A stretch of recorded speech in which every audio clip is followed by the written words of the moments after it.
The United States Army has spent nearly $1 million on anti-snake venom drugs, specifically Polyserp and Polyserp P.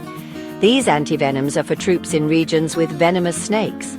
However, the procurement process has faced scrutiny due to a lack of independent testing to verify the safety or effectiveness of these products. The Army is relying solely on the manufacturer's claims, a significant departure from best practices in medical procurement. This policy suggests a systemic issue rather than an isolated incident. Soldiers bitten by venomous snakes depend entirely on the efficacy of the antivenom provided. If these drugs are ineffective, the consequences could be severe, leading to prolonged illness, permanent disability, or even death. The decision to deploy these antivenoms without rigorous independent validation represents a significant gamble with the health and safety of service members.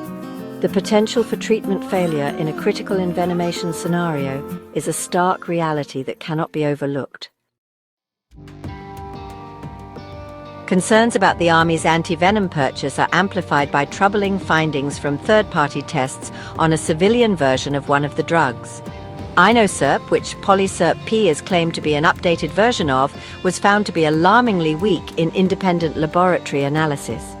Tests indicated a severe deficiency in the active ingredients necessary to neutralize snake venom effectively. Medical experts and toxicologists have expressed significant concern over the Army's procurement decision. Dr. David Williams criticized the practice of assuming Polyserp P's efficacy based on data for Inoserp, calling it scientifically unsound.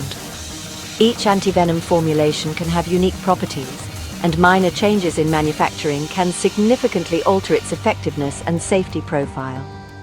Assuming equivalence without direct comparative testing is a scientifically unsound practice, particularly for life-saving medications. The manufacturers of Polyserp and Polyserp P, Inosan Biopharma and Polyserp Therapeutics, assert their products' effectiveness, claiming support from preclinical and clinical trials. However, the critical issue lies in the transparency and availability of the data backing these claims. Despite repeated requests, the companies have not provided the underlying evidence to support their claims of effectiveness. This lack of transparency is a major red flag. Professor Juan Calvete, a renowned expert, was reportedly refused samples of Polyserp P for independent testing by the manufacturer. Denying access to samples for independent verification is highly unusual and deeply concerning. It suggests an unwillingness to subject the product to impartial scrutiny. The assertion that Polyserp P is significantly improved without publicly available comparative data or independent verification remains contentious. The problematic history of its supposed earlier iteration, Inoserp, further complicates the narrative.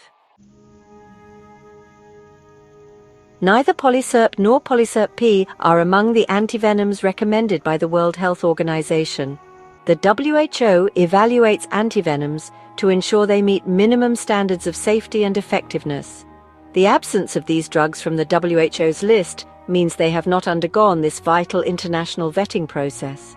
The recommendation for Polyserp P by the U.S. Defense Health Agency's Joint Trauma System was reportedly based on literature that tested Inoserp, not Polyserp P itself.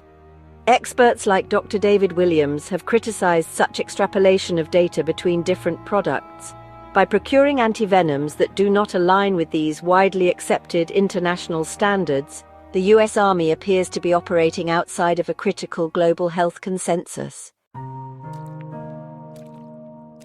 The U.S. Army's decision to invest in unverified antivenoms raises questions about its procurement processes.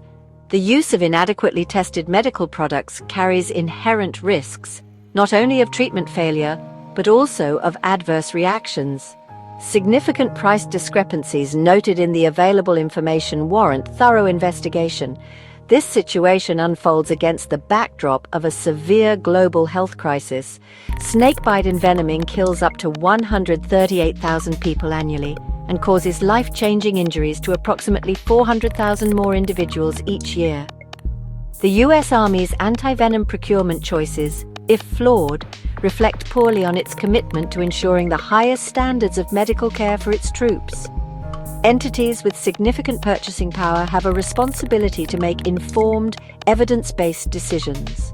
The current controversy serves as a stark reminder of the critical importance of transparency, independent verification, and adherence to global best practices in all medical procurement.